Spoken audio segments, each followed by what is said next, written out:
Chers frères et sœurs, j'ai la joie d'accueillir aujourd'hui un médecin, donc parmi nos anges gardiens avec les infirmières, les préposés aux bénéficiaires, le personnel qui sont au service de la population. Alors, le temps de la pandémie est un temps de grand bouleversement, spécialement aussi pour les médecins qui doivent se réorganiser. Alors aujourd'hui, j'accueille pour vous Dr Mélissa Deschaines, qui nous témoigne un peu de son point de vue sur la pandémie. Alors, bonjour Dr Deschaines, ça va bien? Oui, merci, Pierre Dominique, ça va très Oui? bien. Alors, je me permets de t'appeler Mélissa parce que je te connais bien. Alors, simplement, Mélissa, peux-tu me dire un peu qui tu es, d'où tu viens et un mot sur ta profession en temps normal? Oui, alors, je suis pour commencer, une maman de deux beaux enfants de 4 et 6 ans. Puis, je suis médecin de famille dans la région de Lévis. D'abord, je fais de la pratique médicale en cabinet, comme la plupart des médecins de famille. Je fais du sans rendez-vous. J'ai aussi des patients à domicile ou dans des résidences pour personnes âgées. Puis mon dada, c'est les soins palliatifs, puis les soins palliatifs à domicile. Donc, en gros, c'est ça ma pratique. Alors, docteur Mélissa, donc plusieurs choses ont changé depuis cette pandémie de la COVID-19. Qu'est-ce que ça a bouleversé dans ta pratique médicale, puis aussi dans ce que tu vois autour de toi dans les hôpitaux, là? De quoi as-tu été témoin? Alors, ça a bouleversé un paquet de choses. Il y a eu la phase préparatoire qu'on appelle la phase pré-guerre, où on commençait à confiner les gens, à mettre des règles au niveau du gouvernement. Et puis, dans les cabinets, ben, les patients ils venaient plus vraiment nous voir. Ils viennent pas encore aujourd'hui là pour des raisons banales. Donc, on s'est mis à voir davantage les urgences en cabinet, puis à transférer notre pratique vers le sans rendez-vous. Donc, le but du sans rendez-vous, d'en faire plus, c'était de décharger, et c'est toujours de décharger les urgences, entre autres à l'hôpital de Charny, où leur mandat prioritaire actuellement, c'est le dépistage de la COVID, puis aussi de traiter tous les patients qui ont des symptômes infectieux en lien avec la COVID. Donc, c'est ça, notre pratique a quand même changé beaucoup en ce sens. On fait aussi beaucoup de télémédecine, donc des rendez-vous par téléphone. C'est un gros changement pour nous. On n'avait pas l'habitude de fonctionner comme ça parce que veut pas, la médecine, c'est la science de la santé du corps humain. Et puis le corps, ben, on est des êtres physiques. Donc, pour moi, entre autres, comme médecin croyant, j'ai eu beaucoup de réflexions sur l'importance du corps, l'importance du toucher. Dans mon examen physique, entre autres, je rentre en contact avec le patient dans son intimité. Et donc, la télémédecine vient un peu briser ce lien du corps, mais je pense que dans le contexte, c'était essentiel et il y aura des avantages à cette pratique médicale. Et tu Euh, parles les, de télémédecine, si tu me permets, ça veut dire que les personnes qui nous écoutent, qui ne savaient pas, ont la possibilité de pouvoir rejoindre leur médecin de famille par téléphone, si je comprends bien. Oui, alors au début, on était un peu, ben, plusieurs médecins étaient un peu réticents à emboîter le pas, mais après une semaine ou deux, ça s'est pas mal installé. Et la plupart des médecins aujourd'hui, pour ne pas dire la majorité des médecins de famille en cabinet font de la télémédecine, donc de la médecine par téléphone et aussi par vidéo dans certains cas. Donc, les gens, si vous appelez votre médecin de famille pour des questions qui ne nécessitent pas nécessairement un examen physique urgent, ben, les médecins, ils peuvent faire des consultations téléphoniques. D'accord. C'est un gros Et, avantage. ben oui, certainement. Et aussi, tu es témoin de toutes sortes de situations humaines, autant du point de vue du personnel de la santé que des personnes âgées, que des malades de la COVID. Je ne sais pas si tu peux nous en parler un peu. Tout à fait. Alors, d'abord, ça va être différent si on est à Québec ou à Montréal et Laval, par exemple. Mais dans les CHSLD, plus on est dans les périodes où c'est chaud qu'on appelle, donc les périodes où il y a pas les périodes, mais les endroits où il y a plus de cas, eh bien, il y a un manque de personnel qui se fait, soit parce que les gens ont peur, les gens arrêtent de travailler, soit parce que les travailleurs ont des conditions de santé qui fait qu'ils ne veulent pas s'exposer, Mhm. ou encore il y a des travailleurs de la santé qui doivent eux aussi vivre des confinements et des isolements parce qu'ils sont infectés. Alors donc, les changements que ça peut créer, c'est un manque de personnel. Les patients dans ces résidences-là ont parfois moins de soins, moins de bains, plus de difficultés à même avoir leurs 3 repas par jour parce que ça nécessite beaucoup de temps. Il y en a qui ont Oui. besoin d'aide pour être nourris. Et malheureusement, ça crée des situations humainement très complexes et difficiles où les gens ont vraiment une perte de l'impression de leur dignité, puis une perte de sens. Euh, il y a aussi cette période qui dure encore où les familles ne peuvent pas visiter leurs proches dans les résidences.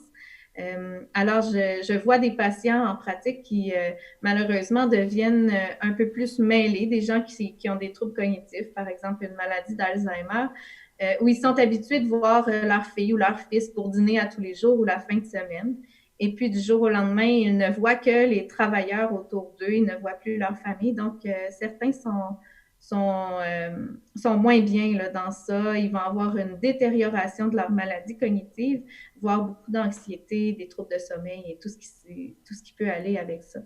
Il y a aussi les communautés religieuses qui commencent à être touchées. On en voit plusieurs. Mm. Malheureusement, les communautés religieuses ne sont pas considérées comme des résidences, des CHSLD. Donc, souvent, ils ont moins de ressources, moins de matériel de protection. Ils n'ont pas les mêmes directives que les résidences. Je crois que les communautés font partie des regroupements de personnes qui vivent ensemble et qui sont plus vulnérables, là, si je les compare aux résidences.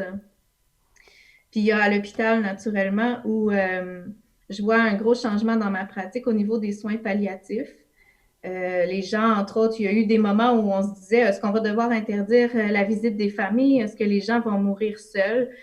J'ai même écrit à un moment donné à un des gestionnaires de l'Hôtel Dieu parce que je me disais, il ne faut pas que les gens, ça fasse comme en Italie où les gens meurent seuls ou qui sont par FaceTime pour mourir. Là.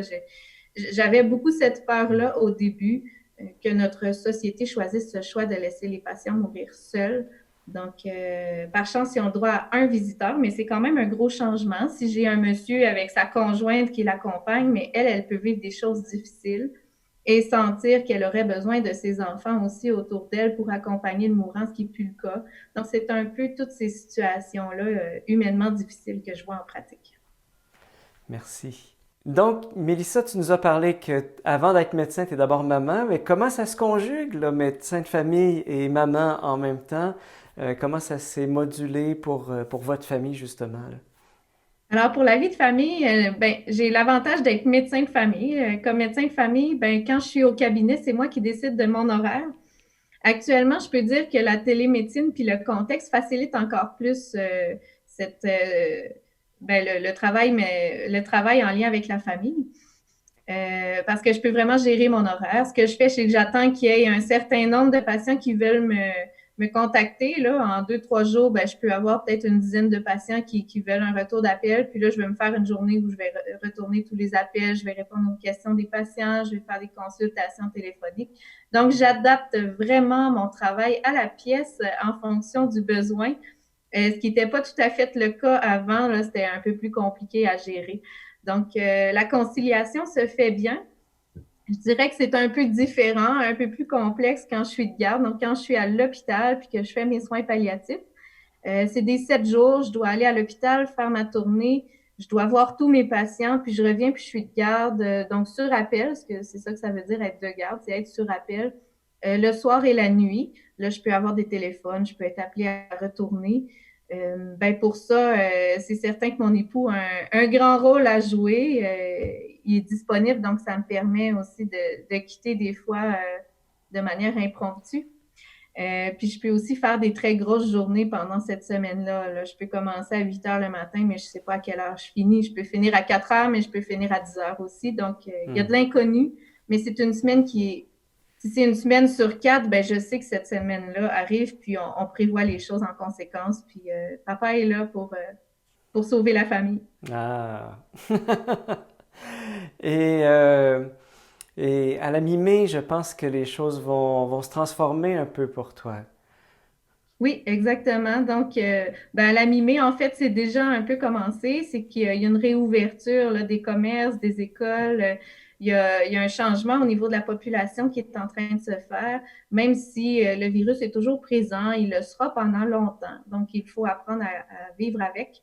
Et puis, on s'attend à ce qu'il y ait peut-être une augmentation des cas. On espère les gens moins vulnérables, donc les jeunes vont faire la maladie de manière beaucoup moins grave. Ça va passer comme un rhume le plus souvent.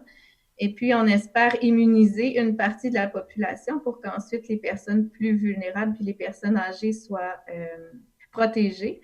Donc, il y a une réorganisation des milieux qui sont en train de se faire et qui sont déjà faites dans les hôpitaux, entre autres, où on a aménagé des unités pour les gens COVID pour pas infecter tout l'hôpital. Bien, on va faire des unités fermées avec un personnel désigné pour cet endroit-là pour vraiment pas contaminer les autres.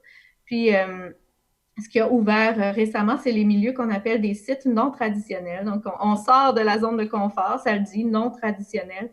Et par contre, on utilise la tradition. Donc, on utilise à Lévis le couvent des Sœurs de la Charité de Saint-Louis. Il y a 35 lits qui vont être ouverts pour soit des soins palliatifs.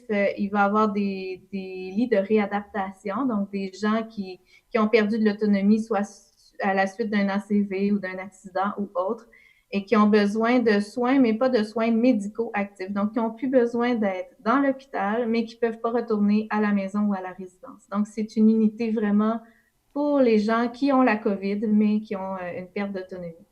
Et toi, ton rôle là-dedans? Mon rôle là-dedans, c'est que je vais être sur appel pour ces patients-là. Je fais partie d'une garde qui s'appelle les soins, la garde de soins à domicile. Donc, je couvre au fond une partie de la région de Lévis euh, pour tous les patients du domicile, tous les patients qui ne sont pas dans un hôpital ou dans une maison de soins palliatifs ou un CHSLD. Donc, les gens des résidences privées, les gens du domicile et les gens du couvent des Sœurs qui ont la COVID et qui auraient besoin de soins médicaux, que ce soit de soir, de nuit ou la fin de semaine. C'est déstabilisant, c'est certain. Je suis pas toujours dans ma zone de confort. Je fais pas la médecine que je suis habituée de faire toujours, mais je suis ouverte puis je m'adapte. Donc, dans ma prière, c'est beaucoup ça. C'est de m'abandonner puis d'être là où le Seigneur voudra que je sois dans la confiance puis avec la compétence qu'il me donne. Hmm. Est-ce que l'Esprit Saint assiste les médecins dans leur pratique? Eh ben, parfois, je dois dire que oui. J'espère vraiment qu'il est là, qu'il est avec nous dans chaque événement. Oui.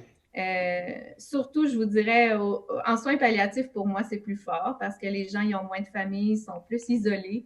Puis j'espère être ce témoin qui leur dit qu'ils sont toujours importants jusqu'à la fin, puis qu'ils sont dignes dans ce qu'ils vivent jusqu'à la fin, parce que les gens ont souvent cette impression de perte de dignité dans la maladie. Hmm.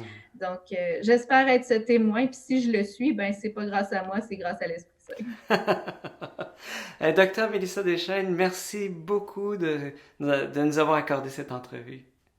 Ça me fait plaisir. Au revoir. Bonjour.